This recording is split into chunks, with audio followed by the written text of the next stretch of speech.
Bismillahirrahmanirrahim. Today our topic of discussion is the conditional structure, and this is the chapter number 5. In this chapter we will study some conditional controls that will solve the problem based on some condition. It means if there is any condition in the statement, then its result could be only true or false. So depending on the result of the condition, we have to display the output. So any question like this in which you are presented with a condition like if a student get marks more than 40, then you have to display the student is pass, and if he or she get the marks below or equal to 40, it means the student is fail. So इस तरह के जो programmes जिसमें आपको एक particular condition दी जाए और उसमें कहा जाए कि अगर कंडीशन का रिज़ल्ट ट्रू है तो you have to print that statement whatever it is, और अगर ये कहा जाए कि कंडीशन का रिज़ल्ट जो है वो फॉल्स आता है तो आपने कोई और स्पेसिफिक जो स्टेटमेंट है उसको प्रिंट करवाना है।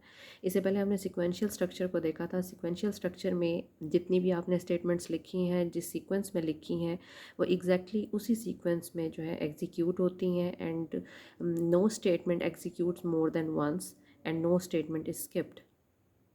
सो इट मीन्स के जो स्टेटमेंट्स आपने सिक्वेंशियल स्ट्रक्चर में लिखी हैं, इससे पहले हमने जो प्रोग्राम्स देखे हैं, उसमें हर स्टेटमेंट एक एक दफ़ा ज़रूर चलती है। इट मीन्स के एक से ज़्यादा दफ़ा नहीं चलेगी और कोई भी स्टेटमेंट जो है उसको स्किप नहीं किया जाएगा। लाइक यहाँ पे लिखा हुआ है, मेंशन हुआ हुआ इस पैराग्राफ में।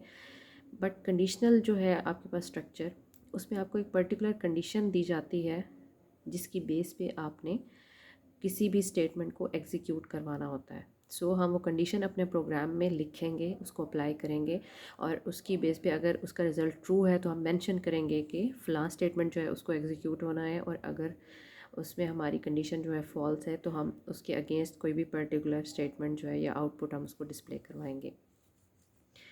सो जो C++ जो है, इसमें कंडीशनल और ब्रांचिंग का जो स्ट्रक्चर है दिया जाता है डिसीजंस को हैंडल करने के लिए। सबसे पहले जो है आप अब हर प्रोग्राम में इनपुट लेते हैं। इनपुट लेने के बाद जो भी आपको इनपुट दी गई है, जो आपके पास वैल्यूज़ हैं, आपने उनके ऊपर कंडीशन लगानी है।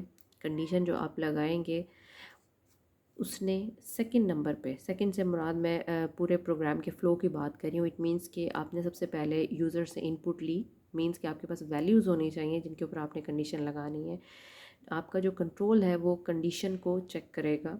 कंडीशन को चेक करने के बाद उसका रिज़ल्ट जो भी है उसके कॉरस्पॉन्डिंगली उस स्टेटमेंट को प्रिंट कर दिया जाएगा या उस आउटपुट को डिस्प्ले कर दिया जाएगा।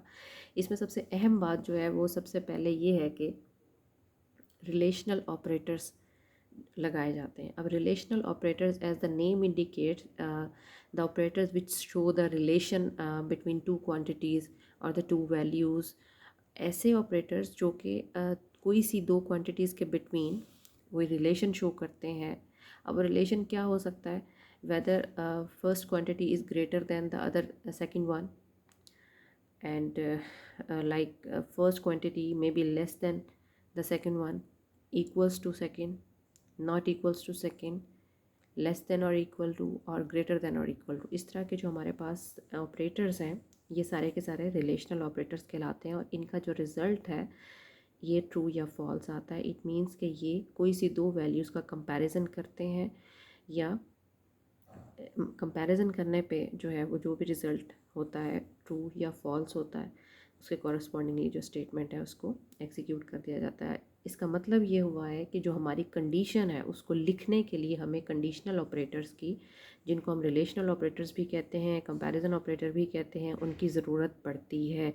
विदाउट रिलेशनल ऑपरेटर्स आप कोई कंडीशन नहीं लिख सकते। ऑब्वियस सी बात है, आप कंडीशन के अंदर कोई सी दो वैल्यूज़ को कंपेयर कर रहे हो, उनका रिलेशन फाइंड आउट कर रहे हो, और उस कंपैरिजन की बेस पे जो रिज़ल्ट यील्ड होगा वो ट्रू होगा या फॉल्स होगा। सो ऐसा एक्सप्रेशन जिसके अंदर कोई सी वैल्यूज़ को कंपेयर किया जा रहा है, कोई सी क्वांटिटीज़ को कंपेयर किया जा रहा है, उसका रिज़ल्ट ट्रू या फॉल्स है, तो ऐसे एक्सप्रेशन को कहा जाता है कि ये हमारे पास जो है रिलेशनल एक्सप्रेशन है। अब रिलेशनल एक्सप्रेशन में जो क्वांटिटीज़ जिनको हम कंपेयर कर रहे हैं वो कांस्टेंट भी हो सकते हैं, वेरिएबल्स भी हो सकते हैं, और अरिथमेटिक एक्सप्रेशंस भी हो सकते हैं। अरिथमेटिक एक्सप्रेशंस होने के केस में यह है कि सबसे पहले इन अरिथमेटिक एक्सप्रेशंस की वैल्यूज़ को इवैल्यूएट किया जाएगा और फिर उन वैल्यूज़ के बिटवीन जो भी हमने ऑपरेटर लगाया हुआ है उसकी बेस पे कंपैरिजन किया जाएगा। तो सबसे पहले जो हमारा स्ट्रक्चर है that is the if structure. अब कंडीशनल और सिलेक्शन स्ट्रक्चर जो है जिस चैप्टर को हम स्टडी कर रहे हैं इसमें सबसे पहला और सिंपलेस्ट स्ट्रक्चर हमारा इफ़ स्ट्रक्चर है। इफ़ स्ट्रक्चर जो है इसमें जो इफ़ का वर्ड है दैट इज़ एक्चुअली अ की वर्ड। इफ़ जो है ये स्ट्रक्चर डिसीजन मेकिंग के लिए इस्तेमाल होता है। इसकी बेस पे हम कुछ स्टेटमेंट को चला देंगे या कुछ को स्किप कर देंगे। इट मीन्स कि अगर हम किसी भी कंडीशन में किसी भी प्रोग्राम में हम इफ़ का इस्तेमाल करते हैं तो कुछ स्टेटमेंट्स जो है वो स्किप हो जाएंगी और कुछ स्टेटमेंट जो है वो एग्जीक्यूट होंगी। तो इफ़ का जो सिंटैक्स है वो क्या है, as the syntax is given in the book. The syntax of if statement is as follows. सबसे पहले आपने इफ़ का कीवर्ड लिखना है, उसके बाद आप पेरेंथेसिस स्टार्ट करेंगे। पेरेंथेसिस स्टार्ट करने के बाद आपने क्या करना है, इन पेरेंथेसिस के अंदर आपने कंडीशन मेंशन करनी है जो भी आपके प्रोग्राम में आपको दी गई है। नेक्स्ट जो है आपने वो स्टेटमेंट राइट करनी है जो इस कंडीशन के ट्रू होने की बेस पे आप चलाना चाहते हैं।